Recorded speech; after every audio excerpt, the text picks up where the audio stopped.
എൻ്റെ പേര് ജാൻസി. ഞാൻ മാമൂട് ഇടവക ചങ്ങനാശ്ശേരിയിൽ നിന്ന് വരുന്നു. ഞാൻ 2022 നവംബർ മാസം 27-ാം തീയതിയാണ് ആദ്യമായി ഉടമ്പടി എടുത്തത്.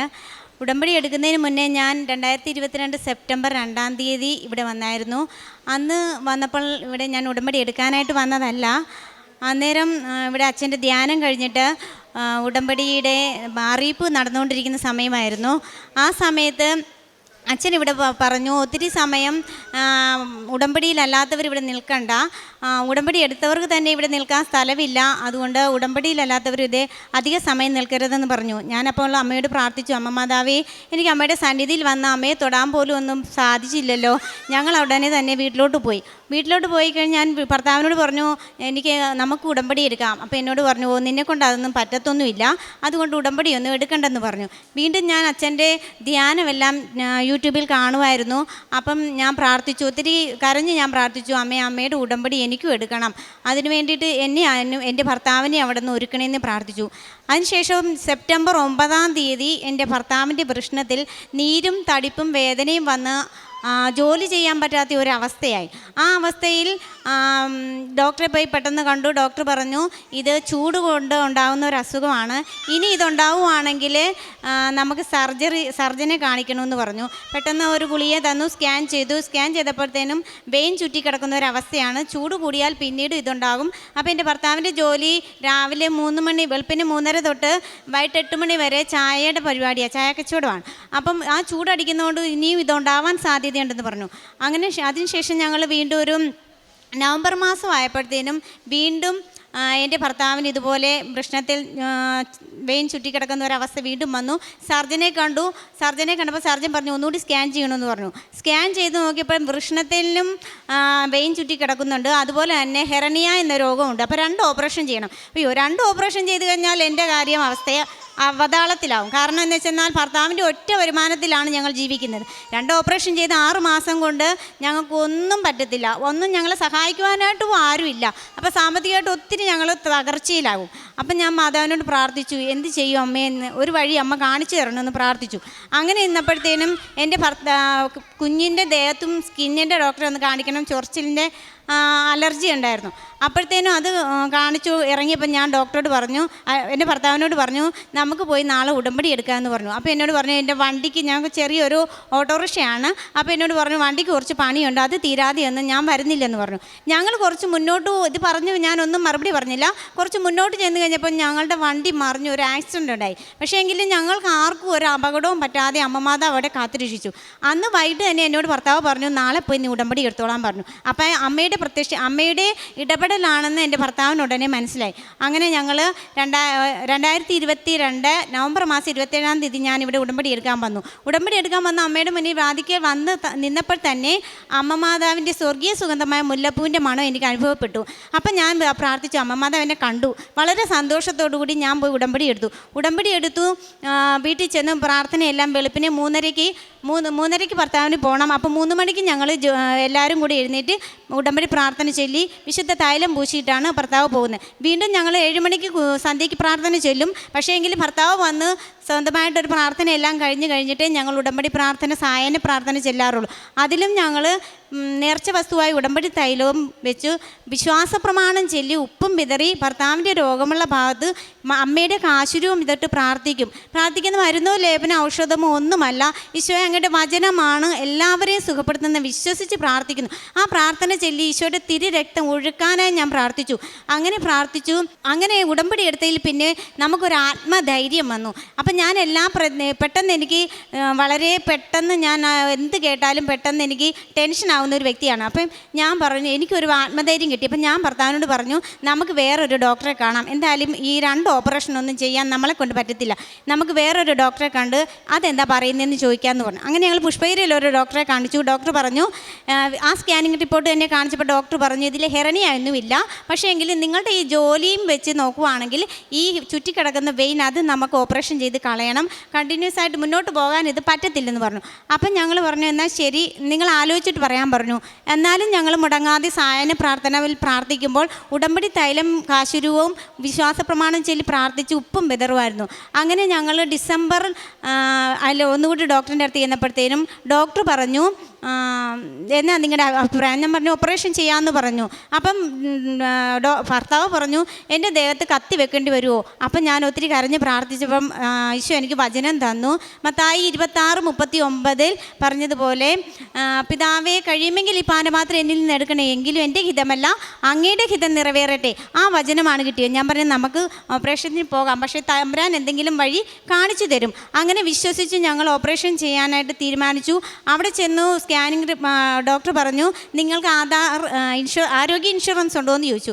ഞങ്ങൾ പറഞ്ഞു ആരോഗ്യ ഇൻഷുറൻസ് ഒന്നും ഇല്ല ഡോക്ടറെ എന്ന് പറഞ്ഞു. അപ്പോൾ ഡോക്ടർ പറഞ്ഞു എന്നാൽ ഒരു കാര്യം ചെയ്യുക, അവിടെ ഒരു സ്കീമുണ്ട്, അവിടെ ചെന്ന് നിങ്ങൾ അന്വേഷിക്കാൻ പറഞ്ഞു. അങ്ങനെ ഞങ്ങൾ അസിസ്റ്റൻറ്റ് ഡോക്ടറെയും കൂടി അവിടെ അഡ്മിഷൻ എടുക്കുന്നിടത്ത് ചെന്ന് അന്വേഷിച്ചപ്പോഴത്തേനും പറഞ്ഞു ഒരു സ്കീമുണ്ട്, പക്ഷേ എങ്കിലും നിങ്ങൾ ഇവിടെ കിടക്കുന്നത്രയും ദിവസം 2000 രൂപ ചാർജ് ആകും.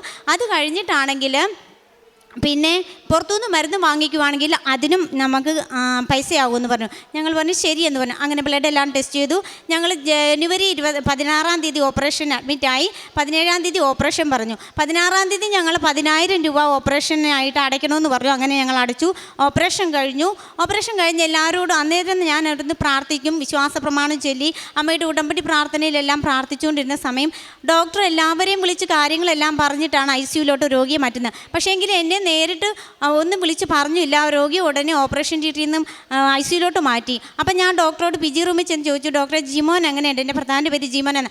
ജിമോൻ എങ്ങനെയുണ്ടെന്ന് ചോദിച്ചപ്പോൾ ഡോക്ടർ പറഞ്ഞു അതിലൊരു കുഴപ്പവും ഇല്ല, ഒന്നും കാണിക്കാനായിട്ടില്ലായിരുന്നു. അപ്പോൾ അമ്മ മാതാവിലൂടെ ഈശോ നൽകിയ അനുഗ്രഹത്തിന് പരിശുദ്ധ അമ്മയ്ക്ക് ഈശോയ്ക്ക് നന്ദി. രണ്ടാമത് ബില്ല് വന്നു. ബില്ല് വന്നതിലും 6,300 രൂപ ബില്ലായുള്ളൂ. 7,000 രൂപയോളം ഞങ്ങൾക്ക് ബാക്കി തിരിച്ചു കിട്ടി. അപ്പം 60,000 രൂപയോളം ഓപ്പറേഷൻ ആകുമെന്നുള്ള പ്രതീക്ഷയിലായിരുന്നു ഞങ്ങൾ. പക്ഷേ വെറും 6,000 രൂപ കൊണ്ട് അമ്മമാതാവ് എൻ്റെ ഭർത്താവിൻ്റെ ഓപ്പറേഷൻ നടത്തി തന്നു. ഈ അനുഗ്രഹത്തിന് എൻ്റെ അമ്മയ്ക്കും ഈശോയ്ക്കും 1000 നന്ദി.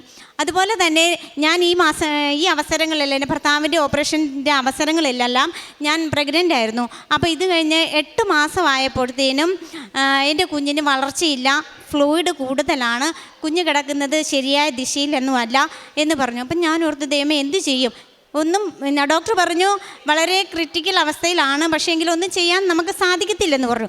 ഞാൻ പറഞ്ഞു പ്രാർത്ഥിച്ചു. വീട്ടിൽ വന്നു അമ്മയുടെ ഉടമ്പടി തൈലം വിശ്വാസ പ്രമാണം ചൊല്ലി ഞാൻ വയറ്റിൽ പുരട്ടുകയും ഉടമ്പടി പ്രാർത്ഥന പുസ്തകം ഞാൻ രാത്രിയിലും വെളുപ്പിനെയും എല്ലാം എപ്പോഴാണോ എനിക്ക് ഉണർച്ച വരുന്നത് അപ്പോഴെല്ലാം എൻ്റെ വയറ്റത്ത് വെച്ച് ഞാൻ പ്രാർത്ഥിച്ചതിൻ്റെ ഫലമായി എൻ്റെ 2 കുട്ടികളെക്കാൾ കൂടുതൽ 3ാമത്തെ കുഞ്ഞിന് തൂക്കം നൽകി അമ്മമാതാവ് അനുഗ്രഹിച്ചു.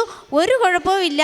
ഇപ്പോൾ എൻ്റെ കുഞ്ഞ് എൻ്റെ കൂടെ ഉണ്ടായിരുന്നു, ഒരു കുഴപ്പമില്ല. അതുപോലെ അമ്മ മാതാവ് ഈ നൽകിയ അനുഗ്രഹത്തിന് അമ്മയ്ക്കും ഈശോയ്ക്കും 1000 നന്ദി. അതുപോലെ എൻ്റെ ഭർത്താവിന് ജോലി ചെയ്യുമ്പോൾ 1 വർഷമായിട്ട് കാലിന് നീര് മാറി വരിക, ജോലി ചെയ്യാൻ പറ്റാത്തൊരവസ്ഥയുണ്ടായി. ഞാനിവിടെ വന്ന് അമ്മയോട് പറഞ്ഞു, അമ്മേ മാതാവേ ഉടമ്പടി എടുത്ത് പുതുക്കി പോവുകയാണ്. അമ്മ 90 ദിവസത്തിന് മുൻപായിട്ട് അമ്മ എനിക്കൊരു ഈ നീരും ഈ രോഗാവസ്ഥയും അമ്മ എനിക്ക് മാറ്റി തരണമെന്ന് പറഞ്ഞു. അതുപോലെ തന്നെ 30 ദിവസമായപ്പോൾ തന്നെ എൻ്റെ ഭർത്താവിൻ്റെ രോഗാവസ്ഥ അമ്മ മാതാവ് എടുത്തു മാറ്റി. അമ്മയ്ക്കും ഈശോയ്ക്കും 1000 നന്ദി. അടുത്തത് അമ്മ മാതാവ് എനിക്ക് സാധിച്ചു തരുന്നത് എൻ്റെ അമ്മയുടെ അസുഖമാണ്. അമ്മയ്ക്ക് നടുവിന് താഴെയായിട്ട് ഒരു മുറിവ് വന്നു. അമ്മ ആരോടും പറഞ്ഞില്ല. ഞാനപ്പോൾ ഇവിടെ വന്ന് ഉടമ്പടിയൊക്കെ എടുത്തു. അമ്മയ്ക്ക് വേണ്ടിയിട്ടുള്ള നിയോഗങ്ങളെല്ലാം അമ്മയെ സമർപ്പിച്ച് പ്രാർത്ഥിച്ചുകൊണ്ടൊക്കെ പോയതാണ്. അപ്പോൾ അമ്മ ഏപ്രിൽ 17-ാം തീയതി ആയപ്പം ഞാൻ ബൈബിൾ വായിച്ചുകൊണ്ടിരിക്കുമ്പോൾ എന്നെ വിളിച്ചിട്ട് പറഞ്ഞു, മോളെ ഞാനിപ്പോൾ പോകും.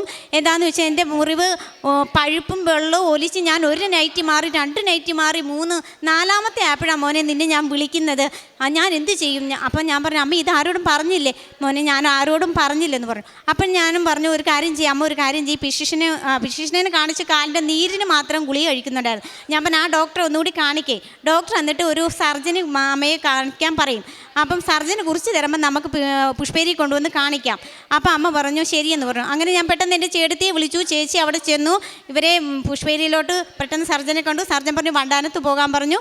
അങ്ങനെ ഞങ്ങൾ പുഷ്പേരി കൊണ്ടുവന്നപ്പോൾ ഡോക്ടർ പ്രസവിച്ചിട്ട് പറഞ്ഞു ഇത് ഈ ആൾക്ക് സെപ്റ്റിക്കായി, ഇവിടെ സെപ്റ്റിക്കൽ ICUവിൽ ഇവിടെ ഒഴിവില്ല, നിങ്ങൾ വേറെ എവിടെയെങ്കിലും കൊണ്ടുപോകാൻ പറഞ്ഞു. ഞങ്ങൾ പ്രൈവറ്റിലൊക്കെ വിളിച്ചു ചോദിച്ചപ്പം പറഞ്ഞു 35,000 രൂപ ഒരു ദിവസത്തേക്ക്. ഞങ്ങളെ കൊണ്ട് താങ്ങാൻ പറ്റത്തില്ല. ഞാനപ്പോൾ എൻ്റെ കുഞ്ഞ് ചെറുതായത് കാരണം ഞാൻ പോയില്ല. അപ്പോൾ എൻ്റെ ചേച്ചിയുടെ മോൻ എൻ്റെ കൂടെ ഉണ്ടായിരുന്നു. ഞാൻ പറഞ്ഞു മോനെ നീ കോട്ടയം മെഡിക്കൽ കോളേജിൽ കൊണ്ടുപോകാൻ പറഞ്ഞു. ഞാൻ പറഞ്ഞു മോൻ ഒരു കാര്യം ചെയ്യ്, ഈ കൊന്ത അമ്മച്ചിയുടെ കഴുത്തിലിട്ടുകൊടു. ഞാൻ എൻ്റെ കയ്യിലിരുന്ന ഒരു കൊന്തയും കാശുരൂപവും കൂടെ ഇട്ട് ഞാൻ അമ്മയുടെ കഴുത്തിലിടാൻ കൊടുത്തു വിട്ടു. ആ നിമിഷം തൊട്ട് അമ്മ മാതാവ് ഈശോയും ആംബുലൻസിൽ വെച്ച് തന്നെ എൻ്റെ അമ്മയെ സുഖപ്പെടുത്തി. കാരണം 7 മണി ആയപ്പോഴത്തേനും കോട്ടയം മെഡിക്കൽ കോളേജ് ചെന്നു. 10 മണിയായപ്പോൾ ബ്ലഡെല്ലാം വീണ്ടും ചെക്ക് ചെയ്തപ്പോൾ 12 മണി. ഈ സമയങ്ങളിലെല്ലാം എൻ്റെ ഭർത്താവും പോയി, കുഞ്ഞുങ്ങളും ഞാനും കൂടി ചോറുണ്ടു കിടന്ന സമയത്ത് ഞാൻ പ്രാർത്ഥിക്കാനുള്ള സമയമായിരുന്നു. നേരം വെളുക്കുന്നിടം വരെ ഞാൻ എൻ്റെ അമ്മയോടും ഈശോയോടും പ്രാർത്ഥിച്ചു. ഞാൻ പറഞ്ഞു, പ്രാർത്ഥിക്കുന്നത് ഞാൻ വീട്ടിലാണെങ്കിലും അമ്മ മാതാവേ, ഞാൻ അമ്മയുടെ കൃപാസനത്തിലെ സന്നിധിയിലിരുന്നാണ് ഞാൻ പ്രാർത്ഥിക്കുന്നത്. അമ്മ ഈശോയും ചെന്ന് എൻ്റെ അമ്മയെ സുഖപ്പെടുത്തണമെന്ന് ഞാൻ പ്രാർത്ഥിച്ചു. വിശ്വസിച്ച് പ്രാർത്ഥിച്ചതിൻ്റെ ഫലമായി ബ്ലഡ് 10 മണിക്ക് എടുത്തു. 12 മണിയായപ്പോൾ റിസൾട്ട് വന്നു. ഈ ആൾ സെപ്റ്റിക്കലൊന്നും അല്ല, ഈ ആൾ നോർമലാണ്. നാളെ തന്നെ ഡിസ്ചാർജ് ചെയ്യാം. പിന്നെ 2 ആഴ്ചത്തേക്ക് നിങ്ങൾക്ക് അടുത്തുള്ള ഏതെങ്കിലും ഒരു താലൂക്ക് ആശുപത്രിയിൽ കൊണ്ട് അഡ്മിറ്റ് ആക്കുക, അവിടെ ചികിത്സിച്ചാൽ മതിയെന്ന് പറഞ്ഞു. ഞങ്ങൾ അങ്ങനെ ചെയ്തു. താലൂക്ക് ആശുപത്രിയിൽ കൊണ്ടുവന്നപ്പോൾ ഡോക്ടർമാർ പറഞ്ഞു, ഇത് ഒത്തിരി നാൾ പിടിക്കും, ഈ മുറിവ് സുഖപ്പെടാനായിട്ട് ഒരു 5-6 മാസമെങ്കിലും പിടിക്കുമെന്ന് പറഞ്ഞു. എങ്കിലും 2 ആഴ്ച കൊണ്ട് അവർ ഡിസ്ചാർജ് ചെയ്തു. ഞാനാണ് അമ്മയെ നോക്കിയത്. ആ സമയങ്ങളിലെല്ലാം ഞാൻ അമ്മയുടെ ഉടമ്പടി കാശുരൂപം വെച്ച് മുറിവ് കഴുകുന്നത് തന്നെ ഉടമ്പടി ഉപ്പായ നേർച്ചവസ്തുവായ ഉടമ്പടി ഉപ്പിട്ട് ആ വെള്ളത്തിൽ മുറിവ് കഴുകുകയും അമ്മയുടെ കാശുരൂപം അമ്മയുടെ പുറത്ത് വെച്ച് പ്രാർത്ഥിച്ചു. വിശ്വാസ പ്രമാണം ചൊല്ലി ഞാൻ മുറിവ് കഴുകും. ആ സമയങ്ങളിലെല്ലാം ഞാൻ വിശുദ്ധ തൈലം പുരട്ടിയിട്ട് മാത്രമേ ഓയിൽമെൻറ്റ് പുരട്ടുകയുള്ളായിരുന്നു. അങ്ങനെയെല്ലാം വിശ്വസിച്ച് പ്രാർത്ഥിച്ചതിൻ്റെ ഫലമായി എൻ്റെ അമ്മയ്ക്ക് 1.5 മാസം കൊണ്ട് അമ്മ മാതാവ് സുഖപ്പെടുത്തി തന്നു. അമ്മയും ഈശോയും ഈ നൽകിയ അനുഗ്രഹത്തിന് കോടാനുകോടി നന്ദി. അതുപോലെ തന്നെ ഈ ഉടമ്പടി എടുത്തതിൽ പിന്നെ എൻ്റെ ഭർത്താവിനും എനിക്കും എൻ്റെ മക്കൾക്കും ഒത്തിരി ആത്മീയമായ വിശുദ്ധി ലഭിച്ചു. അതുപോലെ തന്നെ വിശ്വാസത്തിലേക്ക് വളരാനുള്ള കൃപ ലഭിച്ചു. പിന്നെ മാസത്തിൽ കുമ്പസാരം അതെൻ്റെ ഭർത്താവിനില്ലായിരുന്നു, അതിപ്പോൾ എന്നെ സാധിച്ചു തന്നു. അതുപോലെ ഉടമ്പടിയും നേർച്ച വസ്തുക്കളാണ്. ഞങ്ങൾക്ക് പെട്ടെന്നൊരു രോഗം വരുമ്പം ഞങ്ങൾ ആദ്യം മരുന്നല്ല ഉപയോഗിക്കുന്നത്, ഉടമ്പടി നേർച്ച വസ്തുവായ തൈലവും ഉപ്പുമാണ് ഞങ്ങൾ കഴിക്കുന്നത്. അതുപോലെ തന്നെ ഉടമ്പടി ധ്യാനം കൂടുന്നതെന്ന് പറഞ്ഞാൽ ആ ദിവസം എന്ത് ജോലി ഉണ്ടെങ്കിലും ഞാനെല്ലാം ഉപേക്ഷിച്ച് അത്രയും സമയം ഞാൻ ഉടമ്പടി ധ്യാനം കൂടാൻ വേണ്ടിയിരിക്കും. ഉടമ്പടി ധ്യാനത്തിലൂടെയും ഒത്തിരി ആത്മീയമായിട്ട് വളരാനും വിശുദ്ധി കിട്ടാനും ഒക്കെ സാധിച്ചു. ഉടമ്പടി ധ്യാനം കൂടിയ ഉടനെ തന്നെ ഞാൻ ഷെയർ ചെയ്യും. അതുപോലെ തന്നെ അമ്മ നൽകിയ എല്ലാ അനുഗ്രഹങ്ങൾക്കും കോടാനുകോടി നന്ദി. ഞാനും എൻ്റെ കുടുംബവും ഞങ്ങളുടെ നിത്യത വരെ ഉടമ്പടിയിലായിരിക്കുവാനുള്ള കൃപയ്ക്ക് വേണ്ടി പ്രാർത്ഥിക്കുന്നു. ആമേൻ. നമ്മുടെ മുമ്പിൽ കുടുംബത്തിൽ ലഭിച്ച വിവിധങ്ങളായ ഗൗരവമുള്ള അനുഭവങ്ങളെയും അനുഗ്രഹങ്ങളെയും പങ്കുവയ്ക്കുകയാണ്. ജീവിത പങ്കാളിക്ക് വന്ന വലിയൊരു രോഗാവസ്ഥ, ഓപ്പറേഷന് വിധേയനാകണം എന്ന് ആവശ്യപ്പെട്ടത്. ആശുപത്രിയിൽ ഓപ്പറേഷൻ ചെയ്യുമ്പോൾ അതിനു മുമ്പ് ഉടമ്പടി തൈലവും കാശുരൂപവും ഉപയോഗിച്ച് പ്രാർത്ഥിക്കുകയും അമ്മയ്ക്ക് പൂർണ്ണമായി സമർപ്പിക്കുകയും ചെയ്തതിലൂടെ പൂർണ്ണ സൗഖ്യം ലഭിച്ചതും യാതൊരു ഗുരുതരമായ കാര്യങ്ങളും പ്രശ്നങ്ങളുമില്ലാതെ സാധാരണ ജീവിതത്തിലേക്ക് വേഗം മടങ്ങി വരുവാൻ ജീവിത പങ്കാളിയെ സഹായിച്ചതിനെ സാക്ഷ്യപ്പെടുത്തുന്നു. 8-ാം മാസം മകള് പ്രസവിക്കുമ്പോൾ പൂർണ്ണ വളർച്ചയെത്തിയ ഒരു കുഞ്ഞിനെ മറ്റ് കുഞ്ഞുങ്ങളേലും ആരോഗ്യവും തുക്കവുമുള്ളൊരു കുഞ്ഞിനെ നൽകി അനുഗ്രഹിച്ചതിനെ മകൾ സന്തോഷത്തോടെ സാക്ഷ്യപ്പെടുത്തുന്നു. അതോടൊപ്പം തന്നെ കാലിന് ഉണ്ടായ നീര് അത് വേഗം വറ്റിപ്പോകുന്നതിന് വേണ്ടിയുള്ള ആ സംരക്ഷണം ലഭിച്ചതിനെയും മകൾ സ്നേഹത്തോടു കൂടി പങ്കുവയ്ക്കുന്നു. ഓരോ നിമിഷവും നാം കേട്ടുകൊണ്ടിരുന്നത് അമ്മയിലുള്ള അടിയുറച്ച വിശ്വാസം. എത്ര ജീവിതത്തിൻ്റെ പ്രതികൂല സാഹചര്യത്തിലൂടെ പോകുമ്പോഴും എത്ര ക്ലേശവും ദാരിദ്ര്യവും അനുഭവിക്കുമ്പോഴും മറ്റുള്ളവർ ഓരോരോ കാര്യങ്ങൾ പറഞ്ഞ് പ്രതിബന്ധങ്ങൾ സൃഷ്ടിക്കുമ്പോഴും അമ്മ മാതാവ് കാത്തുകൊള്ളും, അമ്മ മാതാവ് സൗഖ്യപ്പെടുത്തും എന്ന വലിയ വിശ്വാസവും ശരണവും കുടുംബത്തെ അനുഗ്രഹിച്ചതാണ് നാം കേട്ടത്. അമ്മ മാതാവിൻ്റെ ഉടമ്പടിയെടുത്ത് പ്രാർത്ഥിക്കുന്ന ഓരോ കുടുംബത്തിൻ്റെയും സാക്ഷ്യം ഇത് തന്നെയാണ്. അസാധ്യമെന്ന് കരുതുന്നത് വേഗത്തിൽ സാധ്യമാക്കി തരുന്നു, ഗുരുതരമെന്ന് കരുതുന്നത് വളരെ ലഘുവാക്കി നമ്മുടെ പ്രശ്നങ്ങളെ പരിഹരിച്ചു തരുന്നു. അമ്മ മാതാവിലൂടെ ഈ കുടുംബത്തിൽ ലഭിച്ച എല്ലാ നന്മകൾക്കും ദൈവപിതാവിനും തിരുക്കുമാരനും അമ്മ മാതാവിന് നന്ദി അർപ്പിച്ചുകൊണ്ട് കരഘോഷത്തോടെ ഈ സാക്ഷ്യം നമുക്ക് സമർപ്പിക്കാം. അത്യപൂർവ ദൈവാനുഭവങ്ങൾ ഇനി നിങ്ങൾക്കും സ്വന്തം. ഈ യൂട്യൂബ് ചാനൽ ഇതുവരെ സബ്സ്ക്രൈബ് ചെയ്തിട്ടില്ലെങ്കിൽ ഇപ്പോൾ തന്നെ സബ്സ്ക്രൈബ് ചെയ്യുക. ഈ വീഡിയോ ഇപ്പോൾ തന്നെ നിങ്ങളുടെ സുഹൃത്തുക്കൾക്ക് ഷെയർ ചെയ്തുകൊണ്ട് കർത്താവിൻ്റെ പ്രേക്ഷിതരാകുക.